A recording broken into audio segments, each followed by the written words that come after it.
മനുഷ്യൻ വീണ്ടും ഭൂമിയുടെ അതിരുകൾ കടന്നിരിക്കുന്നു. For the first time since Apollo 17 humans are back in to the deep space. ഇതൊരു മിഷൻ അല്ല, ആക്ച്വലി ഇത് മനുഷ്യൻ്റെ ഒരു നെക്സ്റ്റ് ചാപ്റ്ററാണ്. Welcome to tech trends by again. From Kennedy space centre, NASA launch the most powerful rocket ever build. അതിനെ SLS എന്നാണ് പറയുക, space launch system. 8.8 million പൗണ്ടാണ് ഇതിൻ്റെ ഒരു ത്രസ്റ്റ് എന്ന് പറയുന്നത്. അതായത് സാറ്റേണിനേക്കാളൊക്കെ വളരെ പവർഫുൾ ആയിട്ടുള്ളൊരു റോക്കറ്റാണ്. നിങ്ങൾ ഇമേജസിൽ കണ്ടിട്ടുണ്ടാവും. ഇപ്പോൾ ഞാൻ സ്ക്രീനിലേക്ക് സ്വിച്ച് ചെയ്യാം. ഇതാണ് Saturn rocket. And this is not just a launch. ഇത് നമ്മുടെ മനുഷ്യൻ്റെ ഒരു തിരിച്ചുവരവാണ്. നമ്മൾ ഒരുപാട് വർഷങ്ങൾക്ക് മുമ്പ് ചെയ്തൊരു കാര്യമാണ്. അതിനുശേഷം അതിൽ നമ്മൾ കൂടുതൽ റിസർച്ചും കാര്യങ്ങളൊന്നും ചെയ്തിട്ടുണ്ടായിരുന്നില്ല. അവിടെ പോയിട്ട് ചെയ്തിട്ടുണ്ടായിരുന്നില്ല. അപ്പോൾ അതിലേക്കൊക്കെ ഒരു തിരിച്ചുവരവാണ് നമ്മൾ ഇതിലുകൊണ്ട് ഉദ്ദേശിക്കുന്നത്. പക്ഷേ ഈ ഒരു ലോഞ്ച് നമ്മൾ വിചാരിച്ച പോലെ അത്ര എളുപ്പമായിരുന്നില്ല. നമ്മളൊരു 50 കൊല്ലം മുമ്പ് ചന്ദ്രനിൽ പോയി വിചാരിച്ചിട്ട് ഹ്യൂമൻ മിഷൻസിൽ ഓൾവേസ് അതിൻ്റെതായ റിസ്കുകളുണ്ട്. അത് വളരെ മൈന്യൂട്ടായിട്ടുള്ള ഒരു ചെറിയ ഒരു പ്രശ്നം മതി റോക്കറ്റ് എഞ്ചിൻ്റെ കംപ്ലീറ്റ് സിസ്റ്റം ഫെയിലിയർ ആവാൻ വേണ്ടിയിട്ട്. അതിനെക്കുറിച്ച് ഞാൻ ഓൾറെഡി എന്താണ് റോക്കറ്റ് സയൻസ് എന്നുള്ളൊരു വീഡിയോ ചെയ്തിട്ടുണ്ട്. അത് ഞാനിവിടെ ഐ ബട്ടണിൽ കൊടുത്തിട്ടുണ്ട്. അല്ലാതെ ഡിസ്ക്രിപ്ഷനിലും കൂടി ലിങ്ക് ഇടാം. അപ്പോൾ ഇത് കാണാത്തവരാണെങ്കിൽ ഇതിൽ പറഞ്ഞ ചില ടൈംസ് നിങ്ങൾക്ക് മനസ്സിലായില്ലെങ്കിൽ നിങ്ങൾ ജസ്റ്റ് എന്തുകൊണ്ടാണ് ഇത്ര കോംപ്ലിക്കേഷൻസ് എന്ന് മനസ്സിലാവാൻ വേണ്ടിയിട്ട് ആ റോക്കറ്റ് സയൻസ് എന്താണ് റോക്കറ്റ് സയൻസ് വളരെ സിമ്പിളായിട്ട് പറഞ്ഞിട്ടൊരു വീഡിയോ ആണ്. അതും കൂടി കണ്ടിട്ട് തിരിച്ചതിലേക്ക് വരാം. ഇതിൻ്റെ തുടക്കത്തിൽ ഞാൻ പറയുന്ന ഇഷ്യൂസിൽ ഫസ്റ്റ് വന്നത് ഹൈഡ്രജൻ്റെ ലീക്കേജ് ആയിരുന്നു. അതേപോലെ ക്രയോജനിക് ഫ്യൂവലിൽ കുറച്ച് ഇഷ്യൂസ് ഉണ്ടായിരുന്നു. ഹീലിയത്തിൻ്റെ വാൽവിൻ്റെ അകത്തും ചില ഫെയിലിയർ വന്നിട്ടുണ്ടായിരുന്നു. ഹീലിയം വാൽവിൻ്റെ അകത്ത് അതിൻ്റെ റീപ്ലേസ്മെൻറ്റും കാര്യങ്ങളൊക്കെ ചെയ്യേണ്ടി വന്നു. അതായത് റോക്കറ്റ് പാഡിൽ നിന്ന് തിരിച്ച് VAB എന്ന് പറയുന്ന നമ്മുടെ വെഹിക്കിൾ അസംബ്ലി ബിൽഡിങ്ങിലേക്ക് തിരിച്ചു കൊണ്ടുകൊണ്ട് വന്നു. എഞ്ചിനീയേഴ്സ് പിന്നെ അവിടെ നിന്ന് ഫിക്സ് ചെയ്തു. കാരണം സീറോ മിസ്റ്റേക്ക് പോളിസിയാണ് ഇവിടെ ഉള്ളത്. ഒരു ചെറിയ മൈന്യൂട്ട് മിസ്റ്റേക്ക് പോലും നമുക്ക് ഇവിടെ അത് വന്നു കഴിഞ്ഞാൽ മിഷൻ ഒഴിവാക്കേണ്ടി വരും, അബോർഡ് ചെയ്യേണ്ടി വരും. പിന്നെയും ആ ഇഷ്യൂസ് ഫിക്സ് ചെയ്തിട്ട് വേണം അത് റീസ്റ്റാർട്ട് ചെയ്യാൻ. അപ്പോൾ അതുകൊണ്ടാണ് ഞാൻ ആ റോക്കറ്റ് സയൻസിൻ്റെ വീഡിയോ പറഞ്ഞത്. അത് കാണാത്തവരെ കണ്ടിട്ട് വരാം. സോ ഈ മിഷൻ ശരിക്കും ഹ്യൂമൻ ഉള്ളൊരു സ്പേസ് ഫ്ലൈറ്റിൻ്റെ ഒരു ചരിത്രത്തിൽ തന്നെ ഏറ്റവും വലിയ ഇൻഫ്ലേറ്റീവ് പോയിൻ്റാണ്. അതായത് 1972 നടന്ന അപ്പോളോ 17 മിഷന് ശേഷം ആദ്യമായാണ് മനുഷ്യൻ ഒരു ലോ എർത്ത് ഓർബിറ്റ്, അത് LEO എന്ന് പറയുന്ന ലോ എർത്ത് ഓർബിറ്റ് കടന്നിട്ട് പിന്നെ നമ്മൾ ഡീപ് സ്പേസിലേക്ക് പോകുന്നത്. നമ്മളിപ്പോൾ ഇൻ്റർനാഷണൽ സ്പേസ് സ്റ്റേഷനിലേക്ക് പോകുന്നുണ്ട്. അതാകെ ഒരു 400 കിലോമീറ്റർ 500 കിലോമീറ്റർ ഡിസ്റ്റൻസിൽ ചുറ്റി കറങ്ങുന്ന ഒരു സാധനമാണ്. അതായത് നമ്മൾ ഇവിടുന്ന് ഇപ്പം ഞാൻ ഇത് ഷൂട്ട് ചെയ്യുന്നത് വയനാട്ടിൽ നിന്നാണ്. ഇവിടുന്ന് തിരുവനന്തപുരത്തേക്കുള്ള ദൂരമേ ഉള്ളൂ. ഏകദേശം നമ്മളും ഭൂമിയും ഇൻ്റർനാഷണൽ സ്പേസ് സ്റ്റേഷനും തമ്മിൽ പറ്റും. പക്ഷേ ഇതെന്ന് പറയുന്നത് അങ്ങനെയല്ല. നമ്മൾ ലോവർ എർത്തും കഴിഞ്ഞ് നമ്മൾ ഡീപ് സ്പേസിലേക്കാണ് പോകുന്നത്. സോ അതുകൊണ്ട് തന്നെയാണ് നമ്മൾ ഏറ്റവും പവർഫുൾ ആയിട്ടുള്ള ഒരു സ്പേസ് ലോഞ്ചിങ് സിസ്റ്റം, അതായത് SLS എന്ന് പറയുന്ന റോക്കറ്റും ഓറിയോൺ എന്ന് പറഞ്ഞിട്ടുള്ള ഒരു സ്പേസ് ക്രാഫ്റ്റ് ഉപയോഗിച്ചത്. ഈ സ്പേസ് ക്രാഫ്റ്റിൻ്റെ അകത്തായിരിക്കും ആൾക്കാർ നിങ്ങളിപ്പോൾ ഈ ചിത്രത്തിൽ കാണുന്ന റോക്കറ്റ് കണ്ടില്ലേ, ഇതിൻ്റെ ഏറ്റവും മുകളിൽ ഈ ഭാഗത്താണ് നമ്മൾ ഓറിയോൺ സെറ്റ് ചെയ്തിരിക്കുന്നത്. ഇത് ഉപയോഗിച്ചുള്ള ഈ ഒരു യാത്ര നമ്മുടെ ഭാവിയിൽ ചന്ദ്രനിലും അതേപോലെ ചൊവ്വയിലേക്ക് മനുഷ്യർക്ക് ജീവിക്കാനുള്ളൊരു എങ്ങനെയാണ് അത്തരത്തിലുള്ള ഒരു ലൈഫിൻ്റെ ഒക്കെ ഒരുപാട് കാര്യങ്ങൾ അവർ ഇതിൽ പഠിക്കുന്നുണ്ട്. അതിൻ്റെ ഒരു നല്ലൊരു തുടക്കമായിട്ടാണ് ശരിക്കും ഈ ഒരു മിഷൻ ഉള്ളത്. നിലവിൽ നമ്മളിപ്പോൾ ഫ്ലൈറ്റിൻ്റെ 5ാമത്തെ ദിവസം കഴിഞ്ഞുകൊണ്ടിരിക്കുന്നു. ഇപ്പോൾ സമയം 6ാമത്തെ ദിവസത്തിലേക്ക് ഇന്ത്യൻ ടൈം പ്രകാരം കടന്നുകൊണ്ടിരിക്കുന്നു. ഇപ്പോൾ ഷൂട്ട് ചെയ്യുന്നു. നമ്മളിപ്പോൾ ബാക്കിലെ സ്ക്രീനിലൊക്കെ കാണുന്നത് ലൈവാണ്. ഇടയ്ക്ക് ചില ഓഡിയോസ് കേൾക്കുന്നുണ്ടാവും. അതിപ്പോൾ അവിടുന്ന് ലൈവായിട്ട് അവർ പറയുന്ന ഓഡിയോസ് തന്നെയാണ്. ഞാൻ ചെറിയൊരു ശബ്ദം കുറച്ചിട്ടുന്നേ ഉള്ളൂ. എന്തെങ്കിലും കറണ്ട് അപ്ഡേഷൻ ഈ വീഡിയോൻ്റെ ഇടയിൽ വരികയാണെങ്കിൽ അതും കൂടി ഉൾപ്പെടുത്താൻ വേണ്ടിയിട്ടാണ് അങ്ങനെ ചെയ്തിരിക്കുന്നത്. നമുക്ക് ഈ മിഷൻ്റെ ഒരു pre launch huddles and orbital injection ഫിസിക്സും അല്ലെങ്കിൽ എങ്ങനെയാണ് ഓൺബോർഡ് സിസ്റ്റംസിൻ്റെ ഒരു പെർഫോമൻസ്, പിന്നെ ഇതിൻ്റെ ഒരു ഓവറൈസിങ് ജിയോഗ്രഫിക്കൽ ഇംപ്ലിക്കേഷൻ എന്തൊക്കെയാണെന്നും ഇതൊക്കെ നമുക്കൊന്ന് വിശദമായിട്ട് നോക്കാം. ഫസ്റ്റ് നമുക്കൊരു പ്രീ ലോഞ്ച് ആർക്കിടെക്ചറും അല്ലെങ്കിൽ ഒരു propellant dynamics and system rectifications ഒക്കെ എങ്ങനെ ആ ഒരു രീതിയിൽ നമുക്ക് സ്റ്റാർട്ട് ചെയ്യാം, അതായത് from the ground. So April 1 Kennedy space സെൻറ്ററിലെ ലോഞ്ച് കോംപ്ലക്സ് 39Bയിൽ നിന്നാണ് ഇത് ലിഫ്റ്റ് ഓഫ് ചെയ്യുന്നത്. ലിഫ്റ്റ് ഓഫ് ചെയ്യുന്നതിന് മുമ്പ് തന്നെ അതിന് ഒരുപാട് ടെസ്റ്റിംഗ് ക്യാമ്പയിനുകൾ ഓഫ് കോഴ്സ് നടന്നിട്ടുണ്ടാവും. റോക്കറ്റാണ്, അതിന് ഒരുപാട് ചെറിയ ഇഷ്യൂസ് അതിന് പ്രശ്നമാണെന്ന് ഞാൻ ഓൾറെഡി പറഞ്ഞു. അപ്പോൾ ഒരുപാട് ക്യാമ്പയിൻസ് നടന്നു. ഇതിൽ ഏറ്റവും പ്രധാനപ്പെട്ട ഒരു ടെസ്റ്റിനെയാണ് WDR എന്ന് പറയുന്നത്. അതായത് വെറ്റ് ഡസ്റ്റ് റിഹേഴ്സൽ എന്ന് പറയും. Wet dress rehearsal. ആദ്യത്തെ WR നടന്ന സമയത്ത് തന്നെ ലിക്വിഡ് ഹൈഡ്രജൻ്റെ ലീക്ക് വലിയൊരു ചലഞ്ചായി മാറി. പിന്നെ ഈ പ്രശ്നം പരിഹരിക്കാൻ വേണ്ടിയിട്ട് ഗ്രൗണ്ട് ക്രൂസ് തൽക്കാലത്തേക്ക് അതിൻ്റെ ഒരു പ്രൊപ്പലൻ്റ് ലോഡിങ് നിർത്തിവെച്ചു. അതേപോലെ സീലുകളൊക്കെ ഒന്ന് റീസെറ്റ് ആവാൻ വേണ്ടിയിട്ട് താപനില നോർമൽ ആവുന്നവരെ അവർ കാത്തിരുന്നു. അതിനുശേഷം ഒരു 35 അടി ഉയരമുള്ളൊരു ഒരു ടെയിൽ സർവീസ് എന്ന് പറയുന്ന ഒരു സാധനമുണ്ട്. അതിന് TSMU എന്നാണ് പറയുക. അത് റിപ്പയർ ചെയ്തു. അത് വെച്ചിട്ട് അതിന് 2 പ്രൈമറി സീൽസും കംപ്ലീറ്റ്ലി റീപ്ലേസ് ചെയ്യേണ്ടി വന്നു. രണ്ടാമത്തെ WR ചെയ്ത സമയത്ത് അവർക്ക് ഏകദേശം 7,50,000 ഗാലോൺ സൂപ്പർ കോൾഡ് പ്രൊപ്പലൻ്റ് യാതൊരു പ്രശ്നവുമില്ലാതെ വളരെ നോർമലായിട്ട് റോക്കറ്റിലേക്ക് എങ്ങനെയാണോ ഫില്ല് ചെയ്യുക ആ രീതിയിൽ അതിൻ്റെ അകത്തേക്ക് നടക്കാൻ വേണ്ടി സാധിച്ചു. പക്ഷേ അതിനുശേഷം ഇൻറ്റേർണൽ ക്രയോജനിക് പ്രൊപ്പൽഷൻ ICPSൻ്റെ അകത്ത് ഹീലിയത്തിൻ്റെ ഒരു പ്രഷറൈസേഷൻ ഫെയിലിയർ കാരണം പിന്നെയും ഈ പറഞ്ഞിട്ടുള്ള നിങ്ങൾ കാണുന്ന 23.6 മില്യൺ പൗണ്ട് ഭാരമുള്ള ഒരു വലിയ റോക്കറ്റിനെ അവിടെ നിന്ന് മാറ്റി നമ്മൾ നേരത്തെ പറഞ്ഞ VAB വെഹിക്കിൾ അസംബ്ലി ബിൽഡിങ്ങിനകത്തേക്ക് ഒരു ക്രോളർ ട്രാൻസ്പോർട്ടർ ഉണ്ട്, ഞാൻ വിഷ്വലിൽ കാണിക്കാം. ഇത് ഉപയോഗിച്ചിട്ട് തിരികെ കൊണ്ടുപോകേണ്ടി വന്നു. കാരണം ഇതൊരു വലിയ ഡിലേ വരുത്തി. അങ്ങനെ ഫെബ്രുവരിയിൽ നടക്കേണ്ട ലോഞ്ച് ഏപ്രിൽ മാസത്തേക്ക് മാറ്റേണ്ടി വന്നു. അങ്ങനെയാണ് നമ്മൾ കണ്ട ഈ ഒരു 1-ാം തീയതിയിലേക്ക് ലോഞ്ചൊക്കെ ചെയ്യേണ്ടി വന്നത്. ഇത് കാണിക്കുന്നത് വേറെ ഒന്നുമല്ല, ചെറിയൊരു മൈന്യൂട്ട് അവർ എത്ര എഫേർട്ട് എടുത്തിട്ടാണ് അതിനെ അങ്ങോട്ട് കൊണ്ടുപോയത് അതേ എഫേർട്ട് തന്നെ എടുത്തതിന് റീസെറ്റ് ചെയ്ത് ഒരു സിംഗിൾ എറർ പോലും ഇല്ലാന്ന്. അതായത് ഹ്യൂമൻ റിലേറ്റഡ് സ്പേസ് ക്രാഫ്റ്റിൻ്റെ സേഫ്റ്റിക്ക് എത്രത്തോളം പ്രാധാന്യം ഉണ്ടെന്നാണ് ഇതിൽ നമ്മൾ ഉദ്ദേശിക്കുന്നത്. പിന്നെ ഇതിൻ്റെ ക്രൂ ആരൊക്കെയാണെന്ന് നോക്കിക്കഴിഞ്ഞാൽ പ്രധാനമായിട്ടും ഇതിൻ്റെ ഈ മിഷൻ്റെ ഏറ്റവും വലിയൊരു പ്രത്യേകത എന്ന് പറയുന്നത് ഇതിലെ ക്രൂ മെമ്പേഴ്സാണ്. കാരണം പഴയ അപ്പോളോ മിഷനിൽ നിന്നൊക്കെ വളരെ വ്യത്യസ്തമായി വളരെ ഡിവേഴ്സ് ആയിട്ടുള്ള ഒരു ഇൻ്റർനാഷണൽ ടീം തന്നെ ഇതിൻ്റെ അകത്തുണ്ട്. അതിൽ നമ്പർ 1 നമ്മുടെ കമാൻഡർ ചിയറിഡ് വെയ്സ്മാൻ, നാസയിൻ്റെ കമാൻഡറാണ്, ഈ പ്രൊജക്റ്റിൻ്റെ കമാൻഡറാണ്. അതുപോലെ വിക്ടർ ജെ ഗ്ലോവർ എന്ന് പറയുന്ന പൈലറ്റ് ഉണ്ട് നാസൻ്റെ. ഇതിൻ്റെ അകത്ത് കുറച്ച് ഓൾറെഡി പൈലറ്റ് എല്ലാ മിഷനിലുണ്ടാവും, എന്നാൽ ഇതിൽ പൈലറ്റിൻ്റെ കയ്യിലുള്ള കുറച്ച് ആക്ടിവിറ്റീസ് ഉണ്ട്, അത് ഞാൻ കുറച്ച് കഴിയുമ്പോൾ പറയാം. അതുപോലെ ക്രിസ്റ്റീന H. കോച്ച് എന്ന് പറയുന്നത് മിഷൻ സ്പെഷ്യലിസ്റ്റ്. ഇതിൻ്റെ അകത്ത് ഇപ്പോൾ തുടക്കം മുതൽ എല്ലാവരും കേട്ടിട്ടുണ്ടാകും ക്രിസ്റ്റീന H. കോച്ചിനെ കുറിച്ച്. അവർ 2-3 കാര്യങ്ങൾ ഇതിൻ്റെ അകത്ത് ചെയ്തിട്ടുണ്ട്. നമ്മൾ ലൈവ് ചെയ്യുന്നതിന് കുറച്ച് മുമ്പ് വരെ ഒരു കാര്യം ഇതിൽ പറഞ്ഞിട്ടുണ്ട്, ഇപ്പോൾ കുറച്ച് മുമ്പ് പറഞ്ഞിട്ടുണ്ടായിരുന്നു, അത് ഞാൻ പറയാം. അതുപോലെ തന്നെ ജെർമി ഹാസിൻ, അത് CSAൻ്റെ മിഷൻ സ്പെഷ്യലിസ്റ്റാണ്. ഇത്തവണ കനേഡിയൻ സ്പേസ് ഏജൻസിന്ന് പ്രതിനിധി ജെർമി ഹാസിനെ ഉൾപ്പെടുത്തിയതിനൊരു കാരണം കൂടെയുണ്ട്. കാരണം ഇൻ്റർനാഷണൽ പാർട്ടിസിപ്പേഷൻ ഇതിൻ്റെ ഒരു വലിയ ഉദാഹരണം ഞാൻ ഓൾറെഡി പറഞ്ഞു. പക്ഷേ അതിന് പിന്നിൽ വേറൊരു കാര്യം കൂടെയുണ്ട്. അത് മാത്രമല്ല ടൂറിസം, പക്ഷേ ഇങ്ങനെ ഒരു കാര്യം കൂടി ഇതിൻ്റെ പിന്നിലുണ്ട്. അത് ലൂണാർ ഗേറ്റ്വേ സ്റ്റേഷന് വേണ്ടിയുള്ള ഒരു കാൻട്രോം 3 എന്ന് പറഞ്ഞ ഒരു റോബോട്ടിക് സിസ്റ്റം. കാൻട്രോം 3 എന്ന് പറഞ്ഞാൽ നെക്സ്റ്റ് ജനറേഷൻ ഒരു AI പവേർഡ് ആയിട്ടുള്ള ഒരു റോബോട്ടിക് ആമാണ്, നമ്മുടെ റോബോട്ടിക് ആയിട്ട് വർക്ക് ചെയ്യുന്ന ഒരു ആമാണ്. സോ ആ സിസ്റ്റം ഡെവലപ്പ് ചെയ്തത് കനേഡിയൻ സ്പേസ് ഏജൻസിയാണ്. സോ അത് നൽകുന്നതിൻ്റെ ഭാഗമായിട്ട് കാനഡയ്ക്ക് ഈ ഒരു അവസരം ലഭിക്കുകയുണ്ടായി. അപ്പോൾ കാനഡക്കാർ മാത്രമല്ല നമ്മളിതിൽ വർക്ക് ചെയ്തിട്ടുള്ള ഒരുപാട് പേരുണ്ട്. അതായത് ESAൻ്റെ യൂറോപ്യൻ സ്പേസ് ഏജൻസിയാണ് ഇതിൻ്റെ ഈ ഓറിയോൺ സ്പേസ് ക്രാഫ്റ്റിന് വേണ്ട ലൈഫ് സപ്പോർട്ട് പവർ നൽകുന്നത്. അത് അതില്ലെങ്കിൽ ആ ക്രാഫ്റ്റ് ഇല്ല. കൂടാതെ ഇറ്റാലിയൻ കമ്പനികളായിട്ടുള്ള ഏലിയൻ സ്പേസ്, ലിയനാർഡോ എന്നിവരും ഭാവിയിൽ ലൂണാർ ഓപ്പറേഷന് വേണ്ടി കുറേ കാര്യങ്ങൾ അവരും പ്രവർത്തിക്കുന്നുണ്ട്. ഓഫ് കോഴ്സ് എല്ലാ ഏജൻസികളും കൂടി നമ്മളെ മനുഷ്യരെ മൊത്തത്തിൽ റെപ്രസെൻറ്റ് ചെയ്തിട്ടാണ് അവർ 4 പേരും പോയിട്ടുള്ളത്. പിന്നെ ഇതിൻ്റെ ഒരു accent dynamics and earth orbit insertion എങ്ങനെയാണെന്ന് നോക്കുകയാണെങ്കിൽ ലോഞ്ച് ഡേ എന്ന് പറഞ്ഞാൽ കൃത്യം 6:35 PM ഇതിൻ്റെ 4 RS-25 എഞ്ചിൻസും ഫയർ ചെയ്ത് SL റോക്കറ്റ് കുതിച്ചു വരുന്നത്. ഞാൻ ഓൾറെഡി പറഞ്ഞു 8.8 മില്യൺ പൗണ്ട് ത്രസ്റ്റാണ് ഇത് പ്രൊഡ്യൂസ് ചെയ്യുന്നത്. അതായത് അപ്പോളോ സാറ്റർണിനൊക്കെ വെച്ച് നോക്കുമ്പോൾ 15% പവർ കൂടുതലാണ് ഈ റോക്കറ്റിന് വരുന്നത്.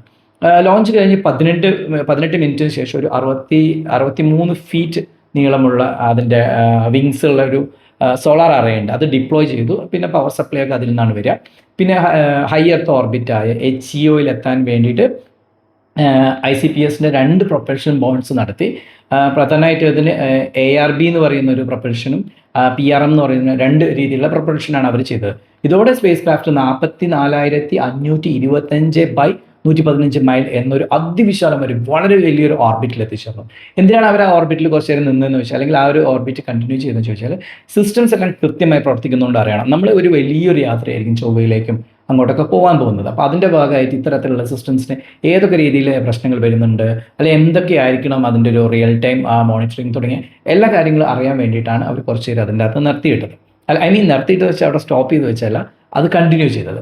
അതിന് ഇൻ കേസ് ഒരു എമർജൻസി വന്ന ബാക്ക് ടു ബേസ് നമുക്ക് തിരിച്ച് ഭൂമിയിലേക്ക് ഫ്രീ ഫോൾ ചെയ്യാനോ അല്ലെങ്കിൽ അതിൻ്റെ ഒരു ട്രജക്ടറി ചേഞ്ച് ചെയ്ത് നമുക്ക് റിട്ടേൺ ബേസിലേക്ക് ചെയ്യാൻ ബാക്ക് ടു സ്പ്ലാഷ് ഡൗൺ ചെയ്യാനുള്ള ഓപ്ഷനൊക്കെ ഉണ്ട്. അപ്പോൾ അതുകൊണ്ടാണ് അവർ ആ ഒരു ഇത് കണ്ടിന്യൂ ചെയ്തു. അടുത്തൊരു ഇമ്പോർട്ടൻ്റ് ആയിട്ടുള്ള ഒരു കാര്യമാണ് പ്രോക്സിമിറ്റി ഓപ്പറേഷൻ.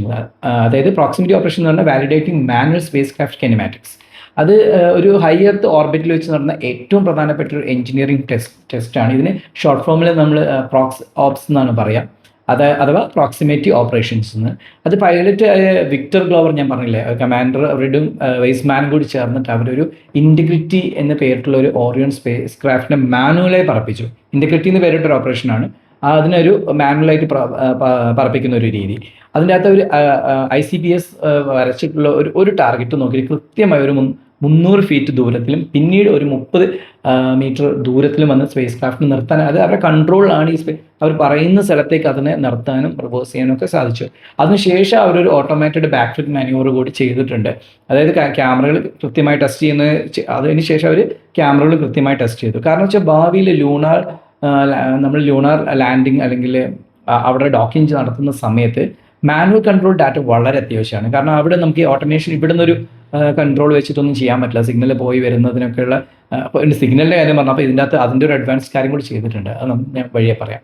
അപ്പോൾ ട്രാൻസ്ലൂണർ ഇഞ്ചക്ഷൻ ആൻഡ് പ്രൊജക്ടറി ഒപ്റ്റിമൈസേഷൻ ഫിസിക്സ് ആണ് ഇനി അടുത്തത്. അതായത് സിസ്റ്റം എല്ലാം ചെക്കിങ് ചെയ്തതിന് ശേഷം ട്രാൻസ്ലൂണർ ഇഞ്ചക്ഷൻ, അതായത് TLI എന്ന് പറയുന്ന ബേൺ ചെയ്യാനുള്ള ഒരു ഗ്രീൻ സിഗ്നൽ അവർക്ക് ലഭിച്ചു. അതായത് അത് ഓക്കെയാണ്, ഇനി നമുക്ക് ആ സാധനം ക്ലിയർ ആയി. ഇനി ഏപ്രിൽ 2-ന് ESM എൻജിൻസിൻ്റെ ഒരു 5 മിനിറ്റ് 49 സെക്കൻഡ് നേരത്തേക്ക് അവർ ബേൺ ചെയ്തു, ഏപ്രിൽ 2-ാം തീയതി. ഇതോടെ എർത്തിൻ്റെ എസ്കേപ്പ് വെലോസിറ്റി അവർ അച്ചീവ് ചെയ്തെടുത്തു. ഇനി നമുക്ക് എർത്തിനെ കുറിച്ച് പേടിക്കേണ്ട കാര്യമില്ല. ഇനി TLI ബേൺ വളരെ പ്രിസൈസ് ആയതുകൊണ്ട് അത് കറക്റ്റ് നമ്മൾ വിചാരിച്ചതിലും പെർഫെക്റ്റ് ആയതുകൊണ്ട് നമ്മൾ സെക്കൻഡായിട്ട് ഒരു സ്കെഡ്യൂൾ ചെയ്തിട്ടുള്ള ഒരു ബേൺ ഉണ്ടായിരുന്നു. അതായത് ഔട്ട് ബൗണ്ട് ട്രജക്ടറി കറക്ഷൻസ് എന്ന് പറയുന്ന OTC1. ഈ ബേണിന് അവർക്ക് ആവശ്യം വന്നില്ല. അത് ഇൻ കേസ് അത് മറ്റേതിൽ കിട്ടിയില്ലെങ്കിലായിരുന്നു ഒരു പ്ലാൻ ബി ഓപ്ഷൻ പോലെ വെച്ചത്, അത് അവർ ക്യാൻസൽ ചെയ്ത് കഴിഞ്ഞു. പിന്നെ അത്തമിസ് 2-ൻ്റെ ഒരു ഫ്രീ റിട്ടേൺ ട്രജക്ടറിയാണ് ഇതിൻ്റെ ഒരു സിസ്റ്റം. അതായത് ഈ ഫ്രീ റിട്ടേൺ ട്രജക്ടറി ഫോളോ ചെയ്യാനുള്ള മെയിൻ റീസൺ എന്ന് വെച്ചാൽ ഇൻ കേസ് എൻജിൻ ഫെയിലിയർ പോലെയുള്ള എന്തെങ്കിലും ഒരു ഇഷ്യൂ ഉണ്ടായി കഴിഞ്ഞാൽ നമുക്ക് ചന്ദ്രൻ്റെ ഗ്രാവിറ്റി ഉപയോഗിച്ച് തന്നെ തിരിച്ച് ഭൂമിയിലേക്ക് സുരക്ഷിതമായി വരാൻ ഈ ഒരു ഓർബിറ്റ് സാധിക്കും. അതുകൊണ്ടാണ് അവർ ആ ഒരു ഓർബിറ്റ് അല്ലെങ്കിൽ ആ ഒരു ഡിസൈനിൽ ഇതിൻ്റെ ഒരു ഫ്രീ ആയിട്ടുള്ള ഫ്രീ ഫോളോ ചെയ്യുന്ന രീതിയിലേക്ക് അതിൻ്റെ ട്രജക്ടറി ഡിസൈൻ ചെയ്യാൻ കാരണം. പിന്നെ ഇൻഫ്ലൈറ്റ് സിസ്റ്റം പെർഫോമൻസ് ആൻഡ് ഒരു ഹ്യൂമൻ ഫാക്ടർ എഞ്ചിനീയറിംഗ് എന്തൊക്കെയാണെന്ന് നോക്കാം. ബഹിരാകാശത്ത് യാത്രയ്ക്കുള്ള എല്ലാം പെർഫെക്റ്റ് ആയിരിക്കെ ഒരു 30 മില്യൺ വിലയുള്ള ഒരു സീറോ ഗ്രാവിറ്റി ടോയ്ലറ്റ് ഉണ്ട്. UWMS ചെയ്തതാണ്, യൂണിവേഴ്സൽ വേസ്റ്റ് മാനേജ്മെൻറ്റ് സിസ്റ്റം. ചെറിയ പ്രശ്നങ്ങൾ ഉണ്ടാക്കി തുടങ്ങി. അതാണ് ഞാൻ നേരത്തെ പറഞ്ഞു വന്നത്. അത് ഫ്ലൈറ്റിൻ്റെ ഡേ 1 തന്നെ ടോയ്ലറ്റിൻ്റെ ഫാൻ ജാമായി. പക്ഷേ ഗ്രൗണ്ട് കൺട്രോളിൻ്റെ സഹായത്തോടെ ആസ്ട്രോനോട്ട്സ് തന്നെ അത് പെട്ടെന്ന് റിപ്പയർ ചെയ്തു. ക്രിസ്റ്റീന കോച്ചാണ് ചെയ്തതിന് ശേഷം തന്നെ അവർ പറയുകയുണ്ടായി, ഞാനൊരു സ്പേസ് പ്ലംബർ കൂടിയാണെന്ന്. അതുപോലെ ഫ്ലൈറ്റ് ഡേ 4, അതായത് 2 ഡേയ്സ്, ഇന്നിപ്പോൾ 5 അല്ലേ, ഇന്നലെ അവർക്ക് മിഷൻ ക്രിസ്റ്റീന കോച്ചിനെ പറയുന്നത് കേട്ടോ, ഒരു ബേണിംഗ് സ്മെല്ല്, ഒരു ഹീറ്റർ പോലെ ബേണിംഗ് സ്മെല്ല് ഉണ്ടായിരുന്നു, റിപ്പോർട്ട് ചെയ്തിരുന്നു. എങ്കിലും അതൊരു ഹൈജീൻ ബേ ഡോറിലെ എന്തോ ഒരു ഓറഞ്ച് കളറുള്ള ഇൻസ്റ്റലേഷനിൽ നിന്നാണെന്ന് കണ്ടെത്തിയും അത് കംപ്ലീറ്റ്ലി സേഫ് ആണെന്ന് ഉറപ്പിക്കുകയും ചെയ്തു. ഇത് പറഞ്ഞപ്പോഴാണ് നമ്മളിപ്പോൾ ഇവിടെ നിങ്ങൾ ഇപ്പോൾ ഇതിൽ കാണുന്ന സ്ക്രീനിൽ കാണുന്ന വിഷ്വലുണ്ട്, ഞാൻ അതിലേക്ക് സ്വിച്ച് ചെയ്യാം. ഞാൻ ഇന്നലെ ചെയ്തുകൊണ്ടിരിക്കുന്ന സമയത്ത് ഇതിൻ്റെ ഒരു ഇപ്പുറത്തെ സൈഡായിരുന്നു ഉണ്ടായിരുന്നത്. ഞാൻ എന്നും ഡെയിലി ഇത് റിസർച്ച് ചെയ്യുന്നുണ്ട്. അപ്പോൾ ഇവരെ വിൻഡോ സൈഡിലേക്ക് അടിച്ച സമയത്ത് ക്രിസ്റ്റീന കോച്ച് ഗ്രൗണ്ട് സ്റ്റേഷനിലേക്ക് കമ്മ്യൂണിക്കേറ്റ് ചെയ്യുന്നുണ്ടായിരുന്നു. അവിടുത്തെ ലൈറ്റ് കൂടുതലാണ്, അവർക്ക് ആ വിൻഡോനെ ക്ലോസ് ചെയ്യുന്നതിനെ പറ്റിയുള്ളൊരു പെർമിഷനും കാര്യങ്ങളൊക്കെ അവർ ചോദിക്കുന്നുണ്ടായിരുന്നു. അപ്പോൾ നമുക്കിത് റിയൽ ടൈം മോണിറ്റർ ചെയ്യാൻ വേണ്ടി പറ്റും. ഇതിൻ്റെ ലിങ്ക് ഞാൻ ഡിസ്ക്രിപ്ഷനിൽ കൊടുക്കാം. ഒന്നുമില്ല, നാസേൻ്റെ സൈറ്റിൽ കയറിയാൽ മതി, അല്ലെങ്കിൽ നിങ്ങൾക്ക് യൂട്യൂബ് കയറിയാലും അതിൻ്റെ ലിങ്ക് കാണാൻ വേണ്ടി പറ്റും. അത് ജസ്റ്റ് ഒന്ന് വോളിയം ഒന്ന് കുറച്ച് കൂട്ടിയിട്ട് കഴിഞ്ഞാൽ, ഇപ്പോൾ ഞാൻ ലേശം വോളിയം ഇൻക്രീസ് ചെയ്തിടാം. അപ്പോൾ നമുക്ക് അവർ സംസാരിക്കുന്നത് നമുക്ക് കേൾക്കാൻ വേണ്ടി സാധിക്കും. അവരെന്തെങ്കിലും കമ്മ്യൂണിക്കേഷൻ കൊടുക്കുന്നത് ഫുൾ ത്രൂ ഔട്ട് ലൈവാണ്. അത് കമ്മ്യൂണിക്കേഷൻ്റെ കാര്യം പറഞ്ഞപ്പോഴാണ് നെക്സ്റ്റ് ജനറേഷൻ ടെലികമ്മ്യൂണിക്കേഷൻ ആൻഡ് ഒരു സയൻറ്റിഫിക് പെയ്ലോഡ്സ് ഇതിൻ്റെ അകത്തുണ്ട്. അതൊരു അഡ്വാൻസ് ആയിട്ടുള്ള കമ്മ്യൂണിക്കേഷൻ കാര്യത്തിൽ അടിപൊളിയായിട്ടുള്ള മാറ്റങ്ങളാണ് ഇവർ കൊണ്ടുവന്നിട്ടുള്ളത്. കാരണം പണ്ട് നമ്മളൊരു S-ബാൻഡ് റേഡിയോ ഫ്രീക്വൻസി ആയിരുന്നു, അതിന് പകരം Orion Alchemist 2 optical communication system O2 ആണ് ഇതിൽ ഉപയോഗിക്കുന്നത്. ആ ഒരു സാങ്കേതികവിദ്യ ലേസർ ടെക്നോളജി ഉപയോഗിച്ച് വർക്ക് ചെയ്യുന്നതാണ്. ഇതിൻ്റെ മെയിൻ അഡ്വാൻറ്റേജ് എന്താ വെച്ചാൽ 260 Mbps ഡാറ്റ റേറ്റാണ് ഇത് നൽകുന്നത്. അതുവഴി നമുക്ക് 4K ലൈവ് സ്ട്രീം വർക്ക് ചെയ്യാൻ പറ്റും. അതുകൊണ്ട് ത്രൂ ഔട്ട് ഈ മിഷൻ അവർ നാസ ലൈവ് ചെയ്യാൻ പറ്റുമെന്നാണ് അവർ കരുതുന്നത്. അപ്പോൾ നമ്മൾ ലാൻഡ് ചെയ്യുന്ന പ്രാവശ്യം പണ്ടത്തെ പോലെ ക്ലിയർ ഇല്ലാത്ത വീഡിയോസ് ഒന്നും ആയിരിക്കില്ല. ഹാസൽബ്ലാഡിൻ്റെ ക്യാമറ ഉപയോഗിച്ച് അന്നെടുത്ത ഫോട്ടോസൊക്കെ ഇനി ഒരു ഹിസ്റ്ററി ചരിത്രമായി മാറും. ഹൈ ക്വാളിറ്റിയുള്ള ഹാസൽബ്ലാഡ്സ് ഉപയോഗിച്ചിട്ടായിരിക്കും അവരിനി ഷൂട്ട് ചെയ്യാനും ഒക്കെ പോകുന്നത്. അത് ഷൂട്ട് ചെയ്യാൻ പോകുന്നതെന്ന് പറഞ്ഞപ്പോഴാണ് മറ്റൊരു ഇമ്പോർട്ടൻ്റ് ഒരു കാര്യം. ഇവരെല്ലാവരുടെ കയ്യിലും ആപ്പിൾ ഐഫോൺസ് കൊടുത്തിട്ടുണ്ട്. 16 Pro ആണ് അവർ, അല്ലാണ്ട് കസ്റ്റമൈസ്ഡ് സ്പെഷ്യൽ ഫോൺസ് ഒന്നല്ല, 16 Pro ആണ് അവർക്ക് കൊടുത്തിട്ടുള്ളത്. അത് ഉപയോഗിച്ചിട്ട് അവർക്ക് ഫോട്ടോസും വീഡിയോസൊക്കെ എടുക്കാൻ വേണ്ടിയിട്ട്. പിന്നെ അതേപോലെ ശാസ്ത്രീയ പഠനങ്ങളുടെ കാര്യം CSAയുടെ ഒരു അവതാർ ഒരു എക്സ്പെരിമെൻ്റ് വഴി ഡീപ് സ്പേസിൽ എത്രത്തോളം റേഡിയേഷൻ മനുഷ്യ ശരീരത്തിൽ ഏൽക്കുന്നുണ്ടെന്നും അത് എങ്ങനെയാണ് മനുഷ്യനെ ബാധിക്കുന്നതെന്നൊക്കെ ഇവർ പഠിക്കുന്നുണ്ട്. ഉണ്ടോ അവർ സംസാരിക്കുന്നത്. സോ ഏപ്രിൽ 6-ന് ഓറിയൺ സ്പേസ് ക്രാഫ്റ്റ് ചന്ദ്രൻ്റെ ഫാർ സൈഡിലൂടെ ആയിരിക്കും പറക്കുക. പിന്നെ പഴയ അപ്പോളോ മിഷനുകളെ പോലെയല്ല, ഇത് നമ്മൾ അടുത്തു കൂടി അല്ല പറക്കുന്നത് കേട്ടോ. ഏകദേശം 4000 മുതൽ 6000 മൈൽസ് ഉയരത്തിലാണ് ഇതിൻ്റെ ഒരു ഫ്ലൈ ബൈ നടക്കുക. കാരണം ഇത്രയും ദൂരത്തിൽ നോക്കുമ്പോൾ ചന്ദ്രനെ ഒരു ബാസ്കറ്റ് ബോളിൻ്റെ വലിപ്പത്തിലായിരിക്കും കാണാൻ വേണ്ടി സാധിക്കുക. ഈ സമയത്ത് നമ്മൾ ഏകദേശം 2,52,799 മൈൽസ്, കിലോമീറ്റർ പറയുകയാണെങ്കിൽ 4,68,41 കിലോമീറ്റർ ദൂരത്തിലായിരിക്കും. അപ്പം നമ്മൾ അപ്പോളോ 13 ആ ഒരു ഡിസ്റ്റൻസ് റെക്കോർഡ് ബ്രേക്ക് ചെയ്യും. അപ്പോൾ അവർക്കൊരു പ്രത്യേകം ഒബ്സർവ് ചെയ്യാനുള്ള പല കാര്യങ്ങൾ അതിൻ്റെ അകത്തുണ്ട്. അത് അത്തരം ഒബ്സർവേഷൻസ് ഏതൊക്കെയാണ് ചെയ്യേണ്ടതെന്നുള്ള കാര്യങ്ങളൊക്കെ അവർ ഒബ്സർവേറ്ററി വഴി അവർ ചെയ്യുന്നുണ്ടാവും. പിന്നെ ഇനി വളരെ ഇമ്പോർട്ടൻ്റ് ആയിട്ടുള്ള ഒരു കാര്യമാണ് atmospheric re entry dynamics and strategic recovery operations. ഇത് രണ്ടത് റീ എൻട്രിയും റിക്കവറി ഓപ്പറേഷൻസും എങ്ങനെയാണെന്നുള്ളത്. അത് ചന്ദ്രനെ ചുറ്റിയ ശേഷം എർത്തിലേക്ക് ഒരു എർത്തിലേക്ക് തിരിച്ചു വരുന്ന അതിൻ്റെ ഒരു മാസീവ് ഗ്രാവിറ്റി കാരണമുള്ളൊരു പുള്ളായിരിക്കും ഓറിയോൺ തിരിച്ച് ഭൂമിയിലേക്ക് വരുന്നത്. അപ്പോൾ ഉള്ളൊരു സ്പീഡ് എന്ന് പറയുന്നത് 25,000 km/h സ്പീഡിലായിരിക്കും ഇതൊരു അറ്റ്മോസ്ഫിയറിക്കിലേക്ക് റീ എൻട്രി ചെയ്യുന്നത്. 5,000 ഫാരൻഹീറ്റ് എന്നൊക്കെ പറഞ്ഞു കഴിഞ്ഞാൽ ഏകദേശം 2,760 ഡിഗ്രി സെൽഷ്യസ് ചൂടായിരിക്കും. അപ്പോൾ ഇത് താങ്ങാൻ പറ്റുന്ന രീതിയിലൊരു ഒരു ഹീറ്റ് ഷീൽഡാണ് ക്രൂവിനെ സംരക്ഷിക്കുന്നത്. ആ രീതിയിലാണ് അവർ ചെയ്തിരിക്കുന്നത്. അതിനുശേഷം ഒരു സർട്ടൺ ഹൈറ്റിലെത്തും പാരച്യൂട്ട്സ് ഉപയോഗിച്ച് ഏപ്രിൽ 10 പസഫിക് ഓഷൻ്റെ അകത്തേക്ക് ഇത് സ്പ്ലാഷ് ഡൗൺ ചെയ്യും. അപ്പോൾ നിലവിൽ ഇതാണ് പ്ലാന്. അവിടെ സ്പ്ലാഷ് ഡൗൺ ചെയ്തതിനു ശേഷം US നേവിയും അത് നാസേൻ്റെ ടീമും കൂടി ചെന്നിട്ട് അവർ റിക്കവറി ടീം ആയിരിക്കും, അവരൊരു സുരക്ഷിതമായിട്ട് കപ്പലിലേക്ക് മാറ്റും. അങ്ങനെയാണ് അതിൻ്റെ ആ ഒരു റിക്കവറി മോഡ്. അതേപോലെ ഇനി strategic implications and future outlooks നമ്മൾ നോക്കുകയാണ്. ചുരുക്കി പറഞ്ഞാൽ ഒരു Artemis 2 എന്ന് പറഞ്ഞാൽ ഇതുവരെയുള്ള ഡാറ്റ നമ്മൾ കറൻ്റ് ഇപ്പോൾ സംസാരിക്കുന്ന ഇപ്പോൾ ഒരു സിഗ്നലിൽ എന്തൊരു ബ്ലാക്ക് ഔട്ട് വെച്ചിട്ടുണ്ട്. ഇടയ്ക്ക് ഇങ്ങനെ സിഗ്നൽസ് പോകാറുണ്ട്. നെറ്റ്വർക്കിൽ വരുന്ന എന്തെങ്കിലും സർവീസിൻ്റെ ഒക്കെ ഭാഗമായിട്ട് ഇങ്ങനെ ഇടയ്ക്ക് സംഭവിക്കാറുണ്ട്. 12-19 ഏപ്രിൽ 6, 12-19 പ്രശ്നമൊന്നുമില്ല. ചെറിയ എന്തെങ്കിലും അത് നമുക്ക് തിരിച്ചു വരുമായിരിക്കും, നമ്മൾ സംസാരിക്കുന്നതിനിടയിൽ എപ്പോഴെങ്കിലും വരുമായിരിക്കും. ഓക്കെ, നിലവിൽ ഇതുവരെയുള്ള ഒരു ഡാറ്റ വെച്ചിട്ട് നമ്മൾ വെബ്സൈറ്റിലും ഒക്കെ വെച്ചിട്ട് ഈ ഒരു ബ്ലാക്ക് ഔട്ട് ആയ ഇപ്പോൾ ഒരു സിഗ്നൽ പോയതൊഴികെ എല്ലാം വളരെ പെർഫെക്റ്റ് ആയിട്ട് വൻ ഗംഭീര വിജയത്തോടെയാണ് വർക്ക് ചെയ്യുന്നത്. സോ ഒരു സ്പേസ് ലോഞ്ച് സിസ്റ്റവും ഒരു ഓറിയോൺ സ്പേസ് ക്രാഫ്റ്റും എത്രത്തോളം റിലയബിൾ ആണെന്നാണ് ഈ ഒരു ഇത് മൊത്തത്തിൽ നമ്മൾ തെളിയിക്കുന്നത്. പിന്നെ നമ്മുടെ പ്രോക്സ്പോക്സ് ടെസ്റ്റ് ആണെങ്കിലും TLI ബോൺ ആണെങ്കിലും ഒപ്റ്റിക്കൽ കമ്മ്യൂണിക്കേഷനിലും ഇവയെല്ലാം യാതൊരു കുഴപ്പമില്ലാതെ പ്രവർത്തിച്ചു. ആകെ പറയേണ്ടത് ടോയ്ലറ്റിൽ ഉണ്ടായിട്ടുള്ള ഒരു ഇഷ്യൂ ആണ്, ടോയ്ലറ്റിൻ്റെ ആ ഒരു ഫാൻ്റെ. അത് അവർ തന്നെ ക്രൂ പരിഹരിക്കുകയും ചെയ്തു. ഫുൾ ടൈം പ്രശ്നമില്ല എന്നല്ല, ചെറിയൊരു പ്രശ്നം വരുമ്പോൾ അത് പരിഹരിക്കാനും കൂടി ക്രൂ ക്യാപ്പബിൾ ആവുക എന്ന് പറയുന്നത് അതൊരു മിഷൻ്റെ വിജയത്തിൻ്റെ ഭാഗം തന്നെയാണ്. സോ വരും കാലങ്ങളിൽ Artemis 3-ൻ്റെയും അതേപോലെ ലൂണാർ ലാൻഡിങ്ങിൻ്റെയും മനുഷ്യർ സ്ഥിരമായി ചന്ദ്രനിലേക്കും ചൊവ്വയിലേക്കും പോകുന്നതിനൊക്കെ ഒരു ബേസിക് ഒരു അടിത്തറ പാകുന്നുള്ളതിൽ ഒരു സംശയമില്ല. സോ ഇന്നത്തെ വീഡിയോ നിങ്ങൾക്ക് ഇഷ്ടമായെന്ന് കരുതുന്നു. നമ്മുടെ ഇവിടെ സാറ്റലൈറ്റിനെ എന്താ പറ്റിയെന്നും കൂടി ഞാനൊന്ന് നോക്കട്ടെ. നിലവിൽ നമ്മുടെ